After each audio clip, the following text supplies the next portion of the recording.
I am Ferdinand Marcos, and I am the President of the Republic of the Philippines. I stand today on behalf of 110 million Filipinos. Hi everyone! Hello universe! It's me again. Shoutout sa inyo mga babayan. Mayroon tayong upload videos updates. Napakaganda ito.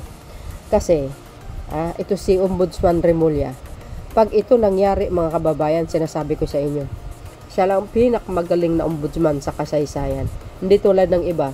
Kasi yung iba dyan, yung mga nakaraan, kumbaga natutulog yung mga ibang kaso according to our Ombudsman Remulla. So ngayon, nako, ito sabi po ng DWIZ News. Sabi dito, kinumpirma ni Ombudsman Jesus Crispin Remulla na maglalabas siya ng mga memo na magpapahintulot sa publiko na mag-access ang Statement of Asset Liabilities and Network ng mga government official. Agoy.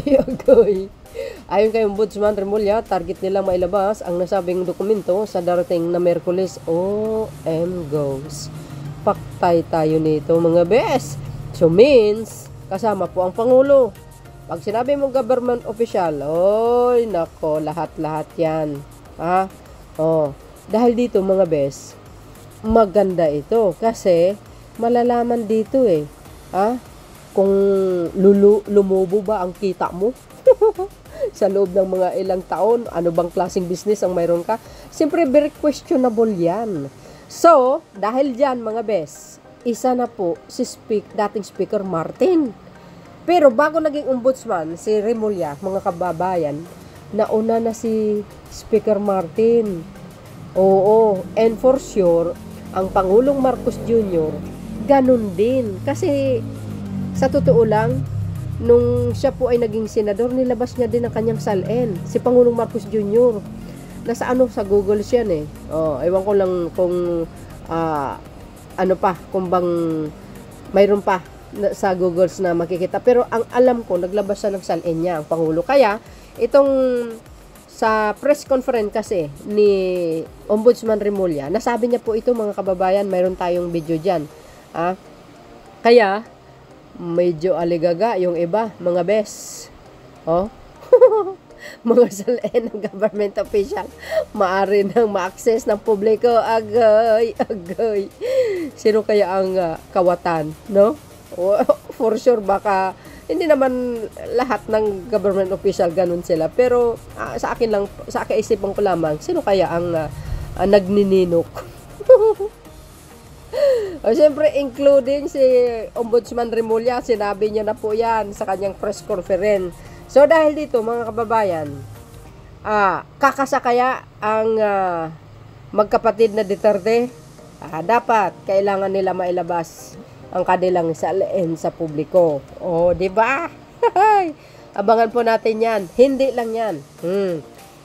Si dating Speaker Martin, mga kababayan, ito yung sinabi niya. Maganda ito. Dito ko believe ito po yung mga tao na talagang malinis ang konsensya.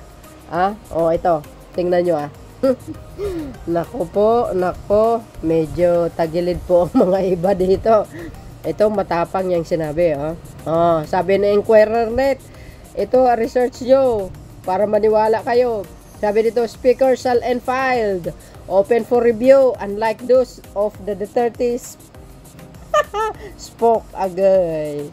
Ayan, sabi dito, so, basahin po natin, mga beswa, para kompleto, detalyado. Agay. Ayan, ang source natin is Inquirer.net. September 4 yan. Itong nakaraan pa, no? Itong 1 month ago. Speakers salin filed open for review unlike those of the 30 spoke. Yun naman pala So, ibig sabihin, bago nga pumasok, si Ombudsman Remulla, nandyan na yan. Open for review. Agay. So, ibig sabihin, anytime from now, ay, nako. Ito, dito na talaga magkaalaman. Sa totoo lang. Sabi dito. Sabi dyan, Manila, Philippines, the Statement of Asset Liabilities and Net Worth salin of the House Speaker Martin Romualdez has been filed and is available for scrutiny unlike that of the Duterte's House of Representatives spokesperson Princess Abante said on Thursday. Yun naman pala ano na? Oh, shout out sa mga nag-akusa kay dating Speaker Martin. In a statement, Abante said that acting Davao City Mayor Sebastian Basti Duterte's call for the review of Romualdez Sal-En comes out as ironic because the Dutertes are supposedly known for being secretive about this document. This sabi niya, Abante said, makes Duterte's tirade a mayor smear campaign against the speaker. Totoo sinisiraan siya talaga Oo, pinagtutulungan nga yan hanggang ngayon, gumawa pa sila ng fake witness. Tuloy, Mayor Sebastian Duterte latest tirades is another baseless attempt to smear Speaker Ferdinand G. Romualdez. The picture he cites are nothing but absurd fabrication, proof once again of the Duterte's penchant for fake news. Agay, yun naman talaga gawain nila yan nagsispread ng fake news. Sila nanggagaling sa kanila ang mga fake news. What makes this even more ironic is that the Duterte are known for keeping their own Sal-Ens a closely guarded secret, refusing to make them public despite years in power. Now, they are there lecture others about transparency. That is hypocrisy of the highest order, she added. Agay. Yung ito kasi, interview ni Attorney Abante. Sabi pa dito, if the Duterte believes in transparency, Abante dared the members of the family and governments to reveal their Sal-Ens instead of coming up with issue to allegedly cover up their tracks. Tama. Diba? Maganda naman po yun. Kung maipakita nila ang kanilang mga Sal-En sa publiko. Kailangan yun Para nang sa ganun, matanggal ang duda ng taong bayan. Kung talagang matapang ang Duterte siblings na ilabas ang kanilang Sal-En. Si Speaker, walang yan, walang kuda-kuda, diretso. Sabi dito, the Speaker Sal-En, unlike there, is filed in accordance with the law and open for proper scrutiny. If the Dutertes truly believe in accountability, they should start by releasing their own Sal-Ens to the public instead of inventing lies to cover up their own failures. That's correct. Ganun naman talaga yan. Diba? Pag sino yung kumukuda-kuda sa social media o bintang ng bintang sa kapwa, walang habas ang pagbibintang. Halos araw-araw na pinagbibintangan mo yung isang tao. Putak ng putak na parang puwet ng manok. Gawain po nila yan. According to my lola. Diba? Kasi yun naman talaga kung wala ka kasing tinatago at malinis ang pagkatao mo, hindi ganun ang style mo, hindi ganun ang behavior mo. Sa social media, yung tira ka ng tera. So ibig sabihin, gawain mo yun. Si Speaker, tahimik lang yan 'di ba? Yung mga tahimik na ganyan, well, masasabi natin maraming klase ang tahimik, dalawa. May tahimik na may mabuting puso, na matino ang kanyang pagkatao, hindi sinungaling, nagsasabi ng totoo. May tahimik na nasa loob ang kulo, pero mayroong tinatago. Ganun lang yun 'Di ba? Isipin mong ganun. Tahimik ka nga, mayroon ka namang bahong tinatago. Well, sabi nga natin, walang usok na hindi uusok. Tuloy. Sabi niya pa dito, the 30 on Tuesday, reported in Davao City that it is Romualdez Sal-En along with that of other lawmakers which must be scrutinized. However, Duterte's father, former President Rodrigo Duterte, was asked several times to release his Sal-En. No to bail. No. Sa totoo lang, sa panahon ni Digong, sinasabi nga kailangan ilabas yung kanyang Sal-En. Kanya lang, tinatanggihan niya. Hindi talaga siya naglalabas. Kahit nung naging presidente siya, wala. As in, mga kababayan. Hindi niya talaga inilabas sa publiko ang Sal-En niya.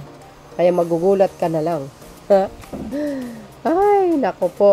Ito pa. Sabi dito, in 2021, after getting rejected twice for asking for a copy of the former president's Sal-En through the Freedom of Information, Pat lawyer Dino De Leon asked Malacanang to release the document. Nako, si Digong pa. Kasi kung malinis ka ang pagkatao mo, kung wala ka man lang tinatago, ba't kailangan mo pa mag-deny na mag-deny? Ang dami mong alibay, di ba? alibay ka ng alibay, ay nako. Pero, pag ang tao, isang salita lang, tinugon mo kaagad, yun ang tama.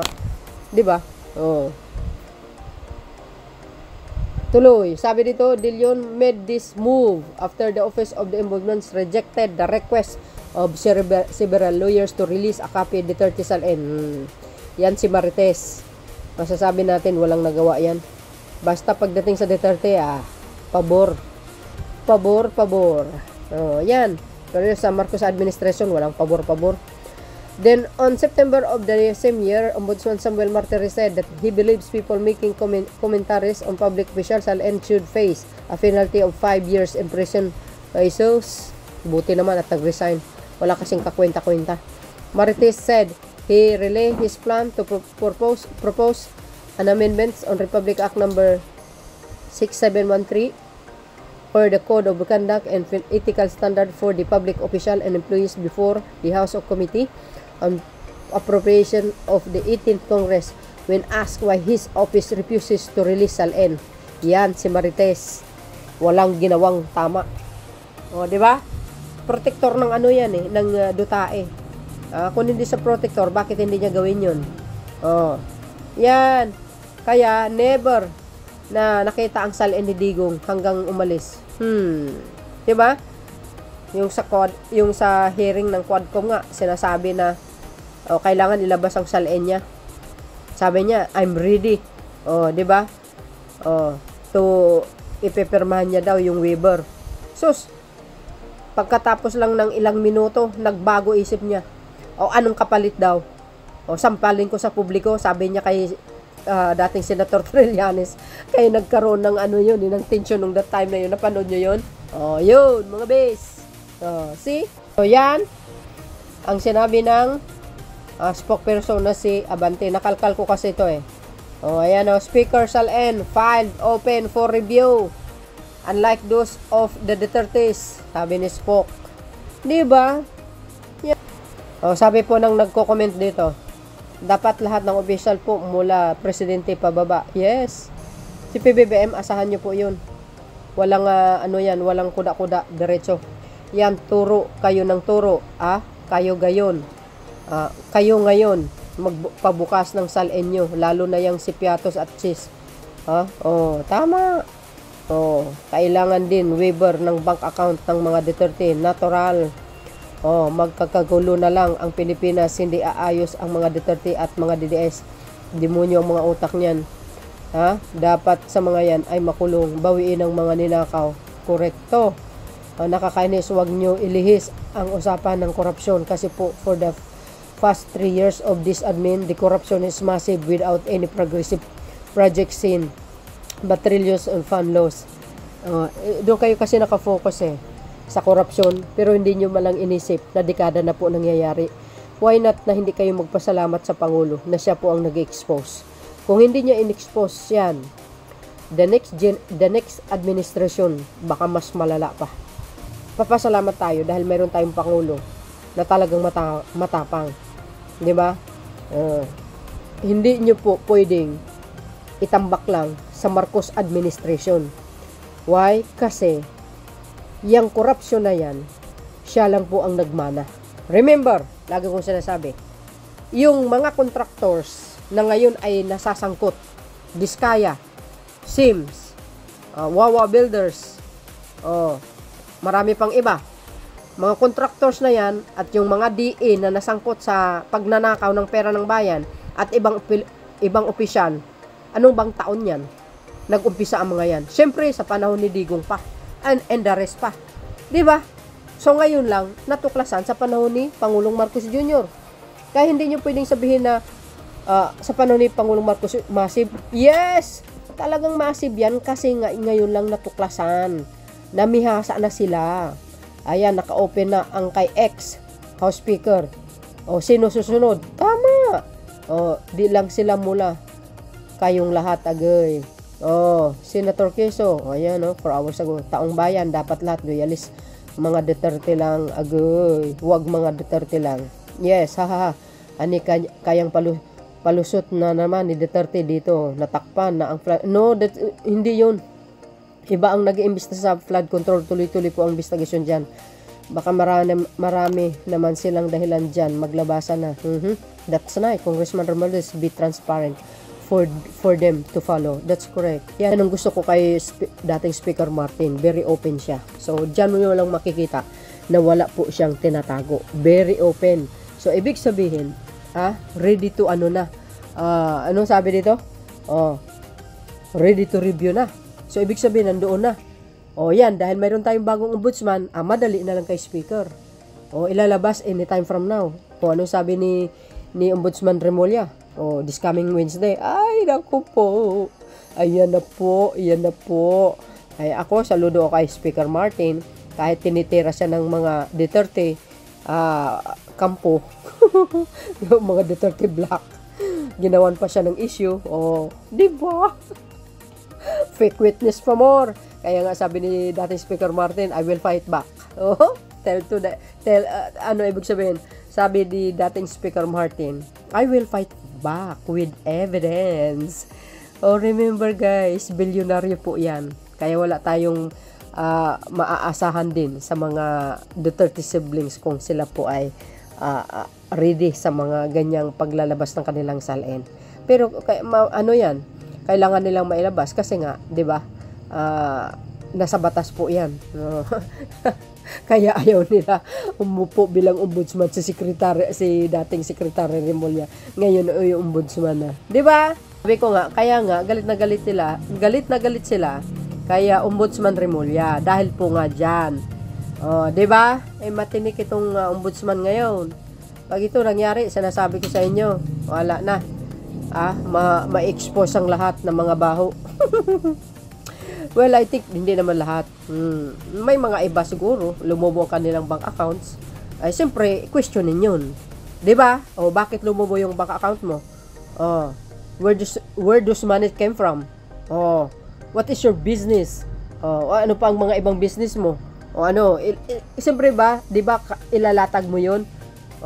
Isa-isahin mo, kailangan itong business ko, magkano kinikita ko. 'Di ba? Ngayon pag nagtugma doon, ang kita mo doon sa bank account mo, sa salin mo, hoy, nako, walang maibubutas sa iyo.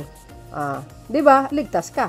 Pero kung lumaki yung bank accounts mo, mayroon kang billions, siyempre hanapin ka kung saan galing yun, wala kang maipakita, patay ka. Nakaw na yun. Siyempre, embargohin yun. Baka makulong ka pa. 'Di ba? Totoo yun. Baka makulong. Siyempre, makukulong ka. Wala kang maipakita ng mga business mo Kung magkano kinita mo, magkano kinita ng isang congressman o isang senador o anong pa, public official. Kung wala silang ma-prove na mayroon silang business, wala na. Ma-embargo po yan. So yun mga kababayan, ano po ang masasabi nyo dito kay Speaker Martin, dating Speaker Martin? Ayan, filed open for review. Agay. Thank you guys for watching. See you again on my next upload. Bye and babush. God bless Philippines.